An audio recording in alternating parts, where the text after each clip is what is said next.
कधीच नाही चुकणार तुमचे फेवरेट टीव्ही शोज झी5 सोबत, तेही एकदम फ्री। चल आता गोळ्या खाऊन घे। नाही अरे नंतर फोन करतो म्हणाली ना। नाही गोळ्या घेणार नाही। अप्पू अरे बोलणारच आहे सारंग सर, तू गोळ्या घे ना बाळा आधी। हा अरे आपू काय नाटक सुरू आहे तुझं? अक्कीला फोन लाव म्हणालास आणि तिला फोन लावला तर आता म्हणतो मला सारंग सरांशी बोलायचंय। हो मी सारंग दाजींबरोबर बोलल्याशिवाय गोळ्या घेणार नाही। बाई बाई बाई बाई आता काय ते मी सांगते। सकाळी रडायचा कार्यक्रम होऊ शकतो। अहो अजून अप्पू भाऊजींनी गोळ्या घेतल्या नाहीत ना, म्हणजे उद्या त्यांच्या जीवाचं काय बी बरं वाईट होऊ शकतं बा। जयंती रात्रीची वेळ काय बोलते तू? विचार कर जरा, काय चुकीचं बोलते हो सासूबाई मी, सांगा बरं। हा अहो सावल्याचा फोन नाही करणार भाऊजींना, आणि भाऊजींचं सारंग साहेबांशी बोलणं सुद्धा होणार नाही, आणि मग ते गोळ्या घेणार नाहीत। मुळात प्रश्न हा आहे की सावली तिच्या नवऱ्यासोबत राहते की नाही।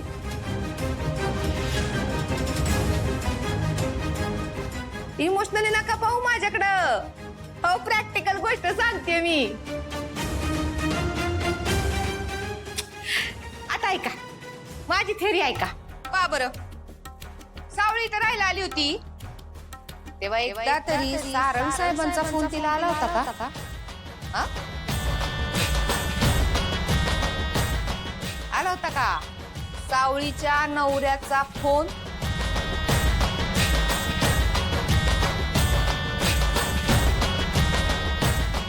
तुम्ही ऐकलं तिला बोलताना? सासूबाई तुम्ही ऐकलं का? तुम्ही ऐकलं का? नाही तुम्ही ऐकणारच नाही, कारण फोनच आला नाही। कसे नवीन लग्न झालेली पोरगी जेव्हा माहेर येते की नाही, तिला सतत नवऱ्याचे फोन येतात, हो सतत फोन येतात। पण आपल्या सावळीला आले का? आले का? सारंग साहेबांचा एक तरी फोन सावळीला आला का? मला तर वाटतं माहितीये का, तिला ना ते एवढ्या मोठ्या महालात कुठल्या तरी आडगळीच्या खोलीत फेकून दिली असेल।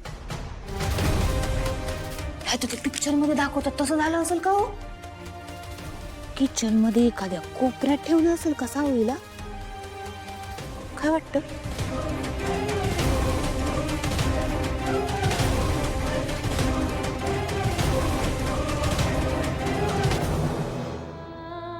विठ्ठला काय करू मी आता? मला काय हवंय काय नको हे तू बघायचं नाही, माझा विचार पण करायचा नाही। माझा जीव जरी जात असला ना तरी तू यायचं नाही, माझ्या खोलीच्या जवळ पण यायचं नाही।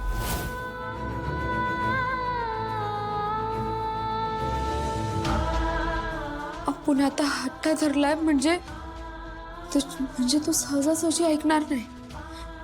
काय करावं तेच कळत नाही मला।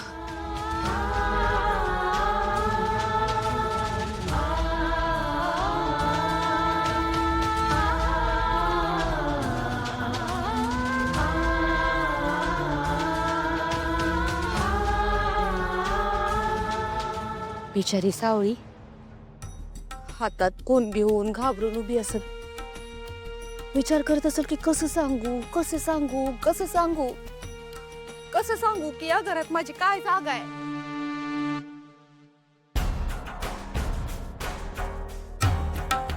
कसं सांगू की मी किचन मध्ये राहतेय, नाही मी किचन मध्ये नाही। कसं सांगू की मी घराबाहेर राहतेय, पडवीत ओटीवर, किंवा त्यांच्या अशा गडगडीत मोठ्या पायऱ्या आहेत त्याच्यावर, की डायरेक्ट पार्किंग मध्ये। ना म्हणजे त्यात थोडं टेन्शन आलं असेल ना। हे सगळं मी माझ्या मेलोड्रामा फॅमिलीला कसं सांगू? त्यांच्या डोळ्यात एवढं पाणी येईल एवढं दुःख होईल त्यांना की सगळा पूर येईल घरात। एवढं टेन्शन आलं असेल हो बिचारीला। ती तिच्या नवऱ्यासोबत राहत नाही हे सत्य तिच्या फॅमिलीला ती कशी सांगणार? अशी घालमेल असेल हो तिच्या मनात। काय वाटतं?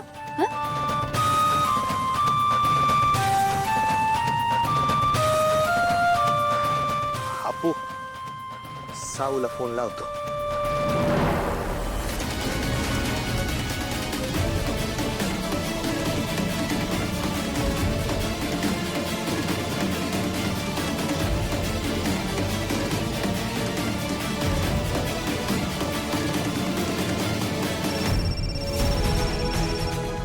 विठुराया, आता तूच वाचव मला.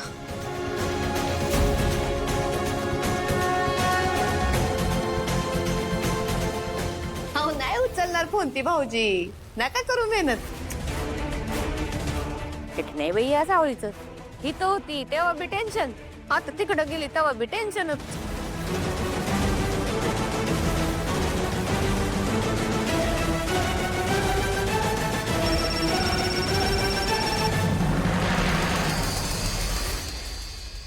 हॅलो. हॅलो अक्की. सारंगदाजी आलेत की नाही बाहेर? अरे ते ना मीच बाहेर आले होते. मी एक काम करते, मी त्यांच्याकडे जाते आणि तुला फोन करते. हा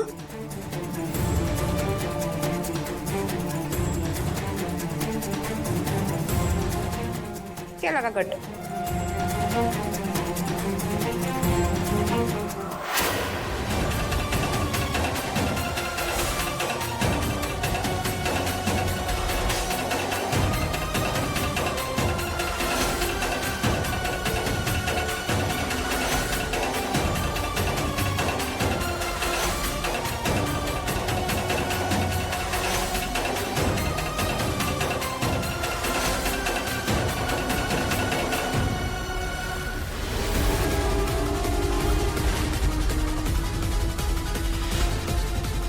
मी आता इथे काय करते असं विचारलं तर काय सांगू?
इतक्या वर्षात तुझ्या घरात पाळणा हल्ला नाही.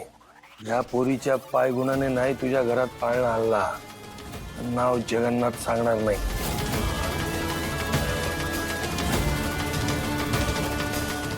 या घरात जोपर्यंत मी आहे तोपर्यंत पाळणा हलू देणार नाही. झी5 ॲप डाउनलोड करा आणि पहा सर्व एपिसोड्स एकदम फ्री.